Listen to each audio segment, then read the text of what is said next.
Tonight we're privileged to have Mr. David Weaver, who's going to share with us tonight.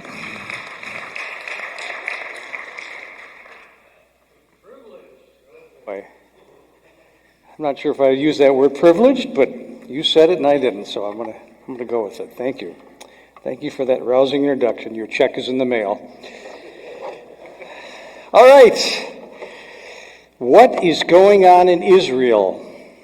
And how did we get here, and where is it headed?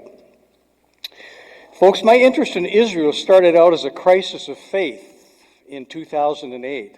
So I went on a journey to find evidence to either support my Christian faith or possibly debunk it, depending on what I found. I wanted to go to where the events in the Bible took place to see what it would show me. I came back with my faith on fire. So much so that I said there's more than this, than what meets the eye. I went back 5 other times. So I've been there 6 times. I've been studying the Middle East and Israel for over 15 years. And as I've said, you may have heard me say, the existence of the Jewish people in the land of Israel is the greatest apologetic evidence for the existence of God and the reliability of Scripture, which, by the way, is one of the main reasons for the unhinged hatred for the Jewish people. People hate the Jews because they hate God. It's no more complicated than that. I've also written over 20 papers on the theological aspect of a modern regathered Israel and how it fits or doesn't fit into God's plan for the future. And so we need to be careful about reading too much into world events. A lot of people do that, but I also believe there are trends and events that lead us where we are going, or show us where we are going. Why should we as Christians care about this? Well, because first, we need to stand for truth and justice, and we need to support a legally and morally reestablished nation that the world is hell-bent on destroying. I'm not saying Israel is perfect. I'm not saying they're above criticism. But what's going on in Israel and the Middle East is not just a disagreement over land. It's far, far more than that. It's a religious and spiritually based war with political elements between Islam and Judeo-Christianity, which I believe has eternal ramifications, which I will unpack later. Secondly, God has a plan for Israel. We need to be very careful who we give support to. Are we supporting the forces that want to destroy Israel? Or are we giving aid and comfort to the forces that are supporting Israel? So in Israel, I have Arab friends and Israeli friends. That's Arlene Kushner, Jewish, independent freelance journalist who writes commentaries about political aspects surrounding the Middle East and Israel. She has connections in both the Arab and Israeli world. When something goes on and it makes international news, she always writes about it. And it's interesting to hear what really happened and what the media isn't telling you or is downright lying about. Another one is Joe Ziaz. That's the guy on the right with the gray hair. He is a forensic researcher of ancient diseases at Hebrew Union University. He's also, he licensed shops selling antiquities on behalf of the Israeli Antiquities Authority. He's been my personal guide while in Israel. I've been to his house, and he's an atheist. And he's actually very liberal. He's a friend and another one of my sources. And that, of course, is Saeed Sherbandi, and that's our first Arab bus driver. I got to know him very well. And he is very happy in Israel. He gives a perspective that you don't hear from most Arabs. What happened? Are you aware of the horrific genocide that took place on October 7th? Hamas, which is an acronym for the Islamic Resistance Movement, went into Israel from Gaza on a holiday of all times, raped, tortured, and slaughtered over 1,200 civilians in cold blood. It was severely downplayed in the media, but since I have sources, I know what went on. They didn't even show anything in Britain about what happened. Hamas did the most evil, vile, horrific things you could ever do to another human being. Things really unspeakable that I would not mention even from the pulpit. They burned babies in cribs, they tortured elderly Holocaust survivors, beheaded people, cut the throats of children, and much, much worse. They took over 240 hostages and paraded girls, scantily clad, through the streets to screaming mobs. This is known as Israel's 9/11. And that, of course, is Hamas. The difference between the Nazis and Hamas is the Nazis tried to hide the genocide. They didn't want people to know. They put it in camps and kept it off bounds. But Hamas, on the other hand, videotaped the torture and the murder and posted it on social media to their friends and family for their amusement. In one video, they fought over who had the honor of beheading someone as they yelled Allah Akbar. Folks, you cannot get much sicker than that. That is the culture you're dealing with. Although both the political and spiritual are connected in this issue, I decided to kind of divide it up into political and spiritual sections to make it easier to understand. I worked a long time on this. My biggest problem was whittling down to something that's under 40 minutes because there's so much to say, and we don't have all night. Life magazine, 1978. These are Arab children forced into training as future terrorists. Having studied this conflict and this recent genocide doesn't surprise me at all. You need to understand Arab culture. They do not think like we do. We assume that they do. We assume, well, if we just be reasonable. No, they do not think like we do. They do not have the same values as we do. More than one Arab leader has said this, but I am going to defer to Osama bin Laden, who said, "Our youths love death like you love life. It's an honor to die for Allah, and you get immediate entrance into paradise. Otherwise, you don't know if you're going to make it into paradise or not. So that is a guaranteed route." The Arab-Palestinian goal has always been the complete annihilation of Jews and the Jewish state. It is stated as such in the Palestinian Liberation Charter and the Hamas Charter. The preamble to the 1988 Hamas Charter said, "Israel will exist and continue to exist until Islam obliterates it, just as it obliterated others before it." You cannot make peace with those people that are trying to destroy you. You cannot make peace with a culture that knows no peace because they are often fighting and murdering each other. You cannot make peace with the Palestinians for two other logistical reasons. Number one, because Iran is funding the terror, and Iran wants the Middle East and ultimately the world to be Jew-free. Number two, there are several terrorist organizations operating in the Middle East, and they fight against each other.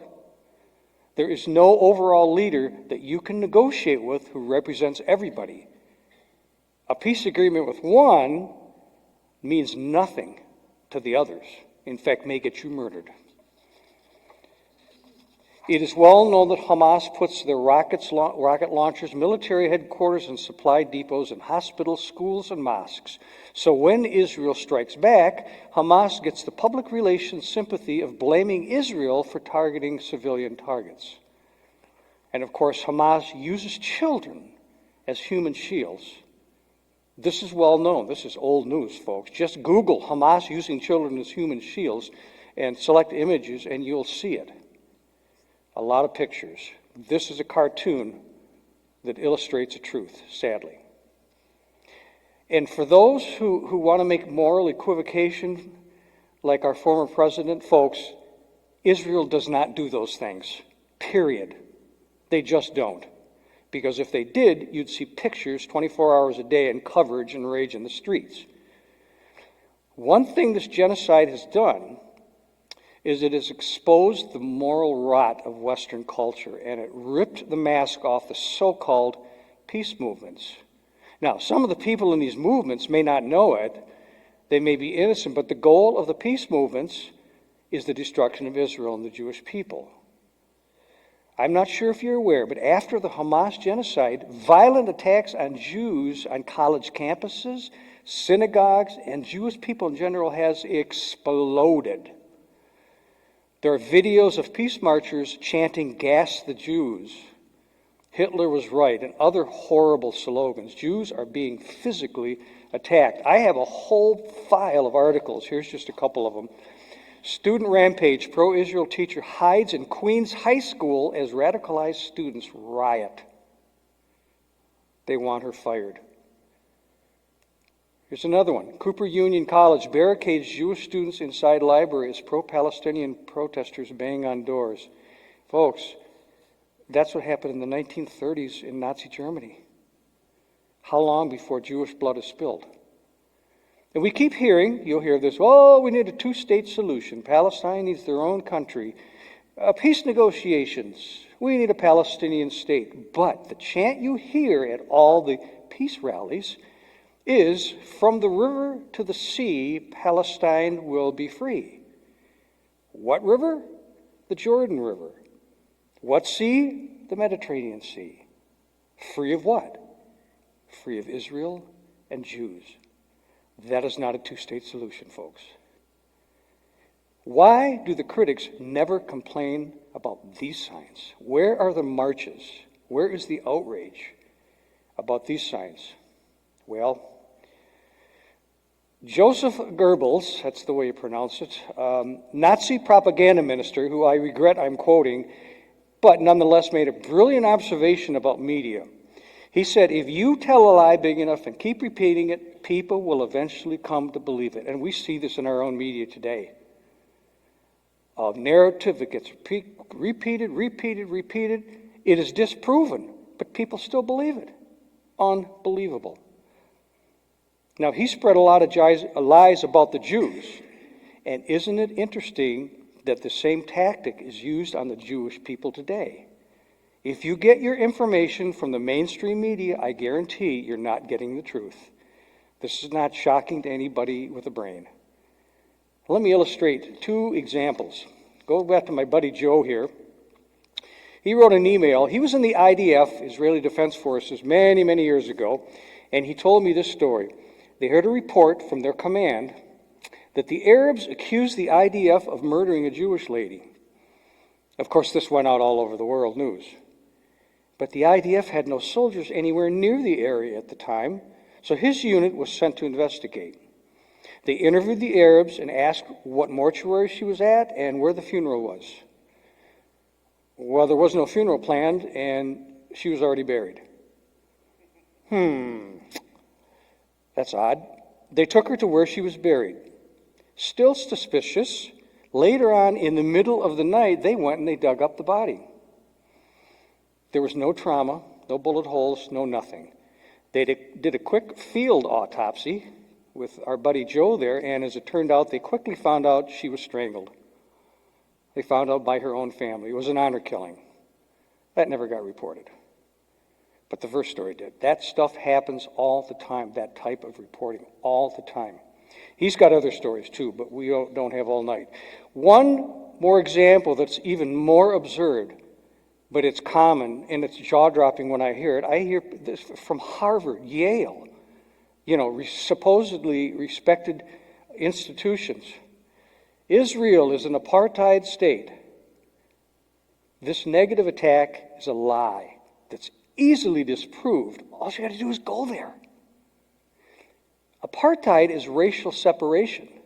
Anybody who has been to Israel and is unbiased will see Arabs integrated into Israeli society. They serve in the military as policemen, judges. They have their own political parties that serve in the Knesset, which is the Israeli Congress. I've been to some great Arab restaurants, folks. There's an Arab quarter in the old city. All right? Now, separating the Arabs who want to kill Jews is not apartheid, okay? It's reasonable security. And there are areas where security is very tight and you have to go through checkpoints because suicide bombers keep coming through and they have to stop them. That's not apartheid, all right? That's reasonable security. And they stop suicide bombers all the time. What you never hear about is the Jewish exodus. The expulsion from Arab lands in 1948, after living throughout the Middle East centuries before the Arabs conquered the Middle East, big clue there, folks, since the time of Solomon even, 900,000 Jews were expelled from all the other Arab countries in the Middle East. And they went, of course, most of them went to Israel because that's the only place they could go that they could walk to or get a ride to. As a result, if you're looking for apartheid in the Middle East, check Lebanon, Syria, Iraq, Algeria, Morocco, Saudi Arabia, Jordan, Gaza, Libya, Egypt. Jews have been ethnically cleansed from those countries. Oh, there's a few remaining that keep a real low profile, but they have been ethnically cleansed. The critics have it totally backwards. But I guess when it comes to Israel, truth doesn't matter. All right, let's back up with some history and hopefully clear up some other misconceptions that you hear about. Many people are under the impression, including many Arabs, by the way, and especially students, that the Arabs have been living there since the beginning of time until the Jews came and stole their land. Some Arabs claim that the Canaanites or the Philistines are their ancestors. That's both wrong. Both those people groups died out a long time ago as an identifiable people group. Arabs have always been from Arabia, all right? Tells you where they're from. Where does the name Palestine come from? This is another interesting point. Well, we have to go back to the siege of Jerusalem. In 1932 AD, the Jewish leader Simon Bar Kokhba led a revolt against the Romans. The Romans attacked, and after putting down the rebellion, Roman Emperor Hadrian, who had about enough of the Jews' rebellion, officially renamed Israel as Syria Palestina as an insult to the Jews. It said the word was loosely taken from the Philistines. The word's origin is Latin. It's not Arabic. There is no P in Arabic, all right? Many Arabs have trouble even pronouncing the name. Over time, it became known as Palestine. This was some 500 years before the Arab armies invaded in 632 AD. Again, the Arab armies invaded in 632 AD. Jews are from Judea, which means land of the Jews. Arabs are from Arabia, which is where Saudi Arabia is now. Arabs are not native to Israel or Palestine. Interesting article in the New York Times that confuses people. Arabs to boycott Palestinian goods? What? Don't they have that backwards? No, because the original Palestinians, if you were to give them the name of a people, would be the Jews.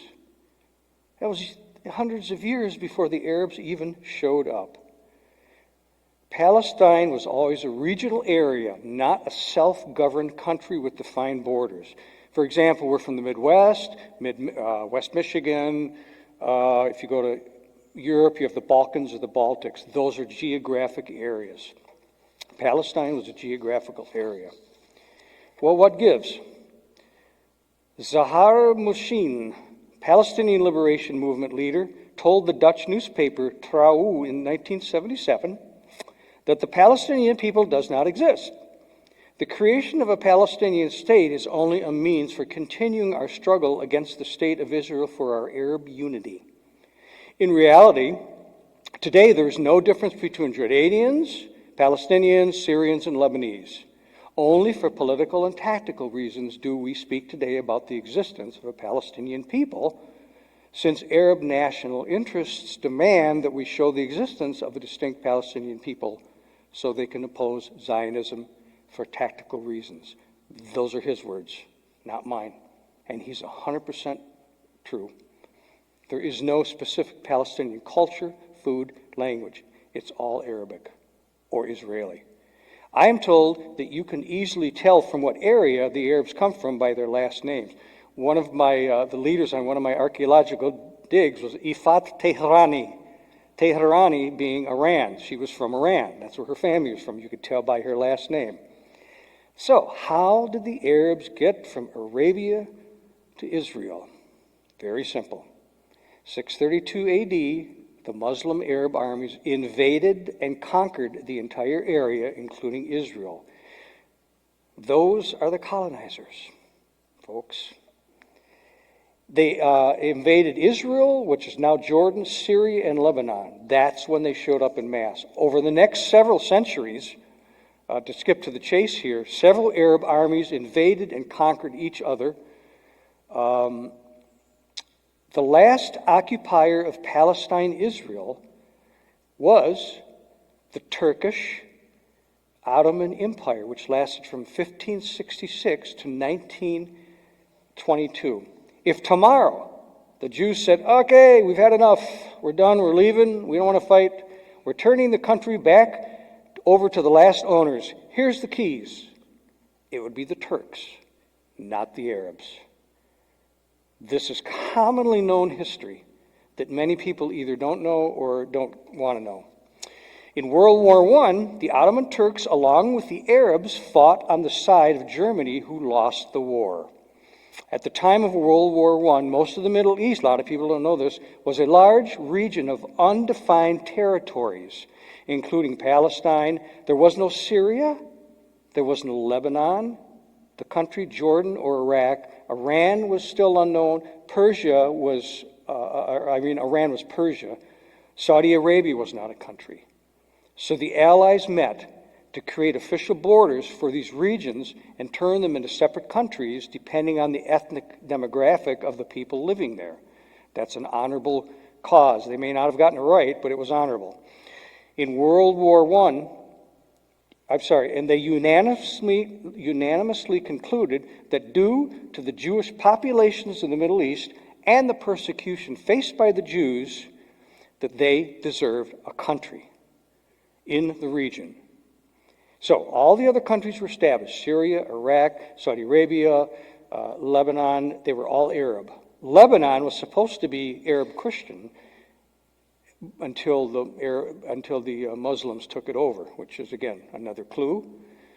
When it came time for Israel to become the lone Jewish state in the Middle East, here is what the borders were supposed to be. But the Arabs violently objected and rioted. So to appease the Arabs, the British cut off all of what is now Jordan, right down by the river there, and they gave an additional country to the Arabs. There's your two-state solution. Did it work? Didn't work. Arabs still rioted. So the British divided up even what was left of Israel and gave even more of that to the Arabs. Israel had no choice but to agree to the deal, and they did. What did the Arabs do? They didn't like it. Well, fast forward to World War II. This is a picture of Haj Amin al-Husseini, Arab Grand Mufti. Why would an Arab leader meet with Adolf Hitler? Well, when the Allies went through the documents that they captured when Germany got defeated, we know exactly what was said because they had transcripts.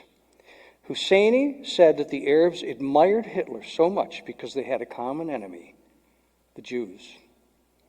Husseini told Hitler that after he wins the war, the Arabs are begging him to come to the Middle East to help us get rid of the Jews.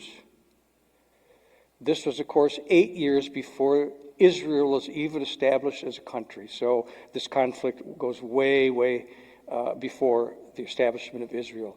And so the Arabs actively fought with the Nazis in World War II. And here is Husseini reviewing Arab troops that were lent to the Nazis. Hitler's book, Mein Kampf, is still a bestseller in Arab countries. I could stop right here because this alone tells you exactly what's going on in the Middle East and why there is no peace. So, Israel declared its independence in 1948. All the other Arab nations promptly joined together not to get more land or to negotiate. Their goal, as they loudly screamed, was to wipe Israel off the map. The Arab leaders told the Arabs to get out of Israel for about a week, so we can get in there, slaughter the Jews. After that, you can come back and claim the spoils. Well, three things happened.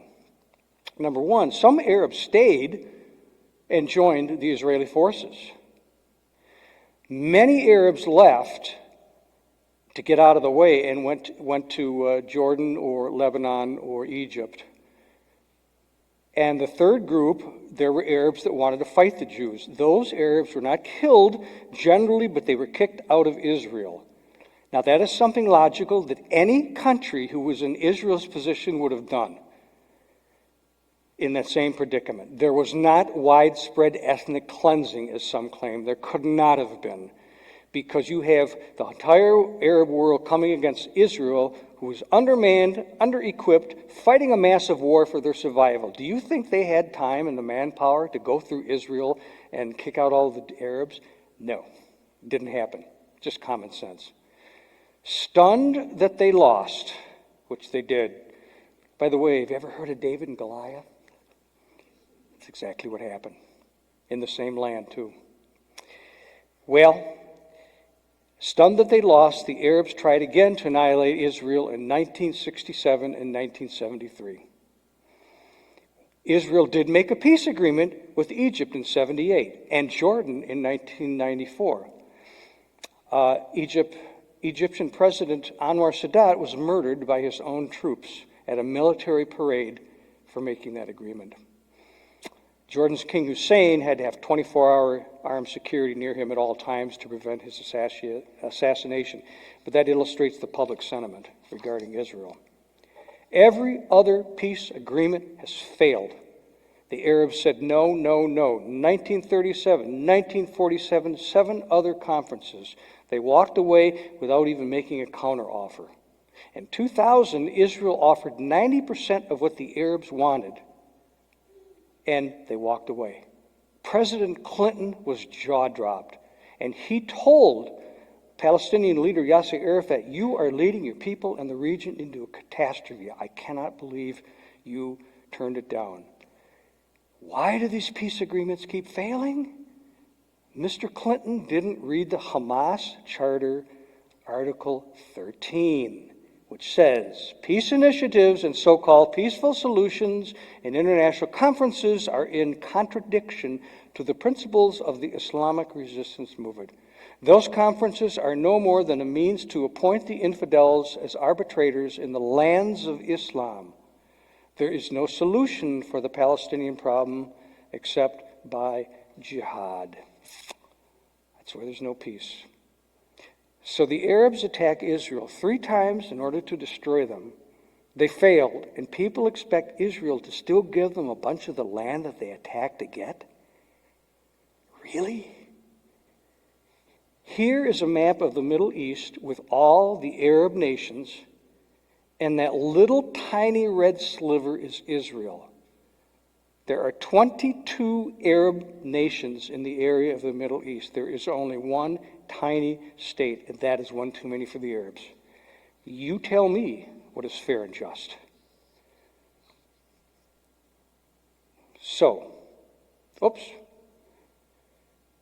moving on. Speaking of maps, if you buy a map in an Arab country, Israel's not on the map. Wonder why. When Hamas won the election in Gaza, folks, which they were voted in, by the way, by the people, yes, there are peaceful Muslims. I know some of them. They're not in charge. Just like peaceful Germans in World War II. There was some. They are not in charge. When they won the election, they murdered the Arabs who opposed them. They literally executed them in the streets and threw them off buildings. If that's what they do to their own brethren, imagine what they'll do to the Jews. So a 2-state solution has already been tried. They gave them Gaza Didn't work. It became a terrorist base. And if Israel gave up more of their land, it would become a terrorist base just like Gaza. Why would you give a country to somebody who's tried to annihilate you so many times? Is that who you want as your neighbor? And this is important to us, folks, because if Israel goes, that's not the end of it, folks. Guarantee you, where will the next 9/11 be?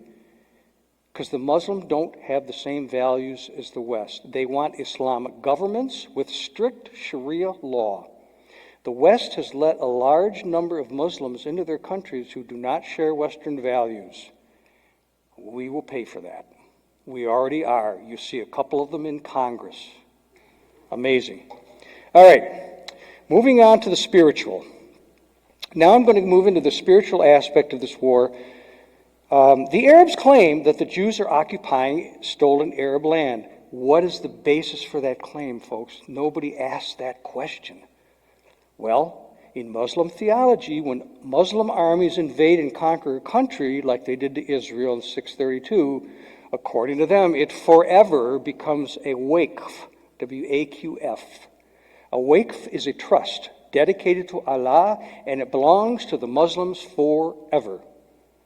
Even if the Muslims are defeated in a war and somebody else takes it, it still belongs to the Muslims, and it is their duty to fight and take it back. And here you see Article 15 in the Hamas Charter.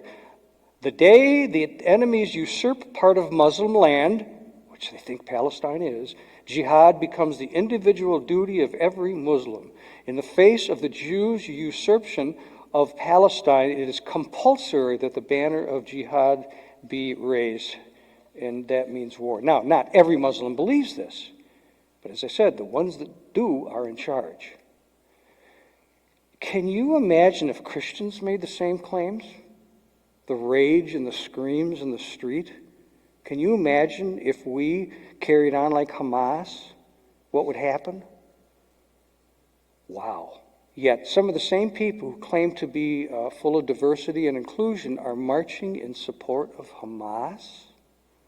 Go figure that out. To explain the Middle East situation from a spiritual perspective, I'm going to start with Ecclesiastes 1:9. What has been will be again. What has been done will be done again. There is nothing new under the sun.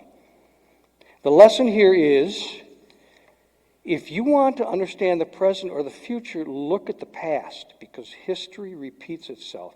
Yes, there are some differences. It doesn't happen with the same details, but the big themes repeat. Israel, surrounded by hostile Arab nations that want to annihilate them, is nothing new, folks. It happened back in the Old Testament. And here we are again today.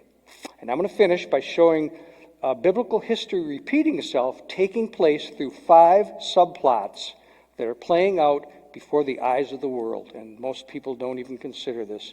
These subplots all have one thing in common, and that is hatred of the Jews. Today's war, you go all the way back, we want to go all the way back to Abraham and Sarah were promised an heir by God. Sarah was barren, and she thought she couldn't conceive. So rather than wait on God, she took matters into her own hands and had Abraham lie with her Egyptian handmaiden Hagar. Hagar had a son called Ishmael. He is the ancestor of the Arab nations today. Of course, Sarah did conceive as God promised, and she birthed Isaac, who begot Jacob, who birthed the entire Jewish people. But that lack of faith and the resulting birth of Ishmael set a chain of negative events that we are still dealing with today. Which brings us to subplot number 1. Today, the sons of Isaac and Ishmael are still fighting over who God's promise was meant for. It's exactly what's going on. One of the things, anyway. Subplot number 2, the war between 2 opposing goals. One of my favorite verses, and I even quote this to Christians, is Jeremiah 31, 35 through 37. This is what the Lord says: He who appoints the sun to shine by day, who decrees the moon and the stars to shine by night, who stirs up the sea so that its waves roar, The Lord Almighty is his name. Folks, when you hear an introduction like that, you know something big's coming. You don't see that every time in the Bible. Well, notice what he says. Only if these decrees vanish from my sight, declares the Lord, will the descendants of Israel ever cease to be a nation before me. That's fulfilled prophecy coming, being borne out every day as God preserves the Jews. I have dear Christian friends in the covenant theology faith who have no idea what's going on. I say, well, there's really no Jews around. The Jews died out a long time ago. Or the wrong Jews are in the land. Jeremiah 31:35. The Hebrew word for nation is goyim, which means ethnic people, not necessarily a political nation. Now, let's look at Psalm 83. O God, do not keep silent. Be not quiet. O God, do not be still. See how your enemies are astir, how your foes rear their heads. With cunning they conspire against your people. They plot against those you cherish. Come, they say, let us destroy them as a nation, so that the name of Israel be remembered no more. With one mind they plot. Together they form an alliance against you. The tents of Edom and the Ishmaelites, of Moab and the Hagarites, Gebal, Ammon, Amalek, Philistia, with the people of Tyre. Even Assyria has joined them to lend strength to the descendants of Lot. The surrounding Arab nations conspiring to destroy Israel as a nation is nothing new. Remember I said this whole drama started back with Abraham and Hagar's son? Here Ishmael is mentioned. And the Egyptians are known as the Hagarites because Hagar was an Egyptian. So even Hagar gets a little reference here. So you have two competing goals. God promising to preserve Israel and the Arab nations conspiring to destroy Israel. That continues to play out this day. Subplot number 3. Haman is alive. If you remember the book of Esther and that whole drama where Mordecai and Queen Esther, who were both Jewish, foiled the plot of Haman to annihilate the Jews. I want to summarize here. Esther 3:6, yet having learned who Mordecai's people were, he scorned the idea of killing only Mordecai. Instead, Haman looked for a way to destroy all Mordecai's people, the Jews, throughout the whole kingdom of Xerxes.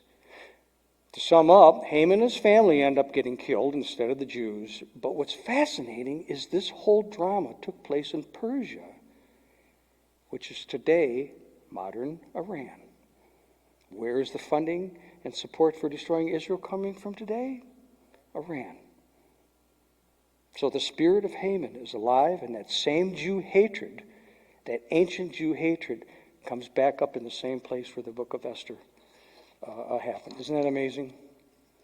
Subplot number 4, and I didn't do the verses because I wanted to save a little time here, but the same drama as the Babylonian regathering is taking place today. If you read the books of Ezra and Nehemiah, especially 4:7 through 8 and 11, you will see a strikingly similar scenario of what's happening today. You read about Arabs fighting Jews when they regathered after the Babylonian captivity. I wrote a paper comparing what's going on today with the verses, and it's like, wow.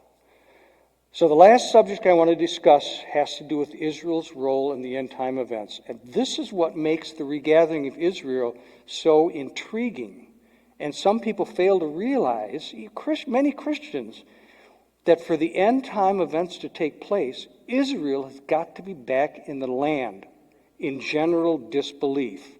I say general because there is a remnant of Jewish believers in Israel today. I know that because I have worshiped with them in different churches throughout Israel. And that's just like, even my Christian friends, Israel is just there in disbelief, it's horrible over there. Just like the time of Christ. There was a remnant of believers, but that did not forfeit Israel from getting the first coming of Christ, and neither will it forfeit Israel from getting the second coming of Christ. Their rebellion in the Exodus didn't cancel the promise that God took them into the land. They were rebellious in the Exodus. We know about that too. So, subplot number 5, and the last one is Israel must be back in the land. Because It is ground zero for the tribulation and end time events.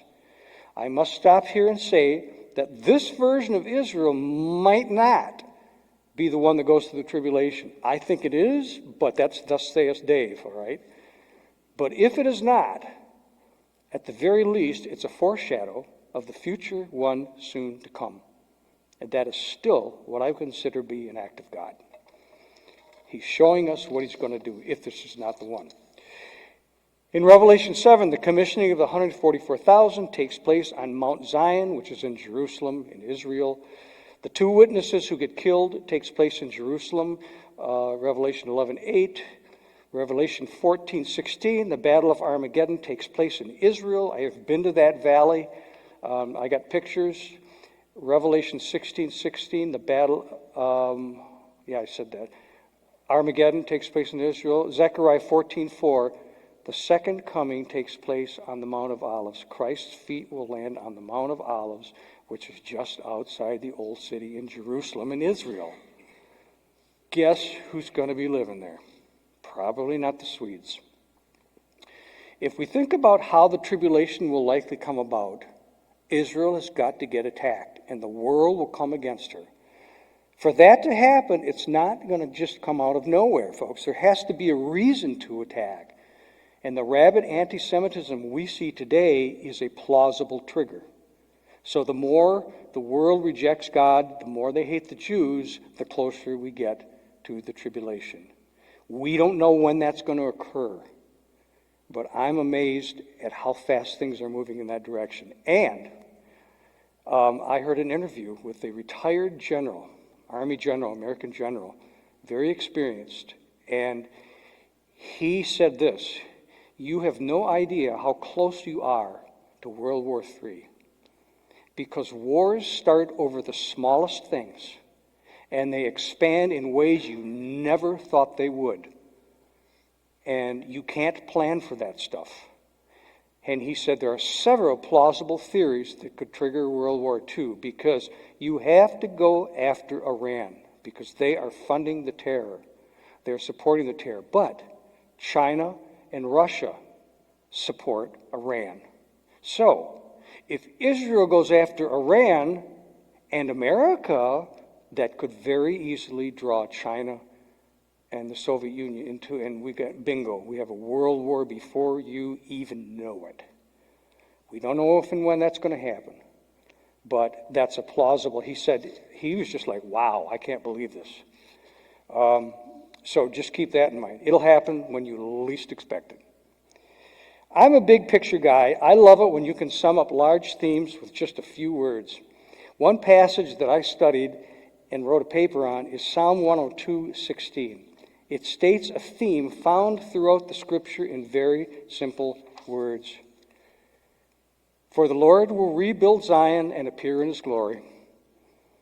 That's the second coming, folks. It has to be if you study the context. So, before he comes, he's going to rebuild Zion. So let me leave you with this one last thought. Since God is ultimately rebuilding Zion prior to the second coming, and the world is trying to destroy Israel, I want to call your attention to Joel 3, which is a passage that doesn't get much preaching, but it's there. And if you start reading in Joel 2, this passage talks about the tribulation prior to the second coming. Joel 3 is what happens when the second coming. When Christ comes, here is one major event that's going to happen. In those days and at that time, when I restore the fortunes of Judah and Jerusalem, I will gather all nations and bring them down to the valley of Jehoshaphat. There I will put them on trial for what they did to my inheritance, my people Israel, because they scattered my people among the nations and divided up my land. So, at the second coming, Christ is going to judge the nations, not on how they treated other nations except Israel.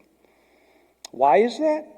Well, first we saw in Jeremiah 31, God preserved the Jewish people, but the world wants to destroy the Jewish people in Psalm 83. Second, he's going to rebuild Zion, but the world wants to destroy it or hand it over to pagan people. Third, Genesis 12:3 says, I will bless them that bless thee and curse them that curses thee. Folks, that is the culmination of that promise. And that is the judgment on that promise. Now, I think the church will have been raptured at that time. That's my personal opinion. But this shows the heart of Christ for his people, Israel, and their land. And I don't know about you, but I would not want to be on the wrong side of that judgment. And by the way, many scholars think the sheep and goats judgment that Christ talked about is this judgment. And that's very interesting. If you want to research further, Dr. Arnold Fruchtenbaum, who is IFCA guy, Footsteps of the Messiah. He's a Jewish Messianic believer, and he wrote a book, and it's the best book I have ever seen. It lays out chronologically everything that's going to happen, and he doesn't refer to what he calls newspaper exegesis. You have to be careful about reading more into what's there. For example, he says you can't look for the Antichrist because you're not going to know it until he gets in. People, who's the Antichrist? Which one? Bush was the Antichrist. Obama? No, you're not going to know until he gets in. So, I highly recommend that book.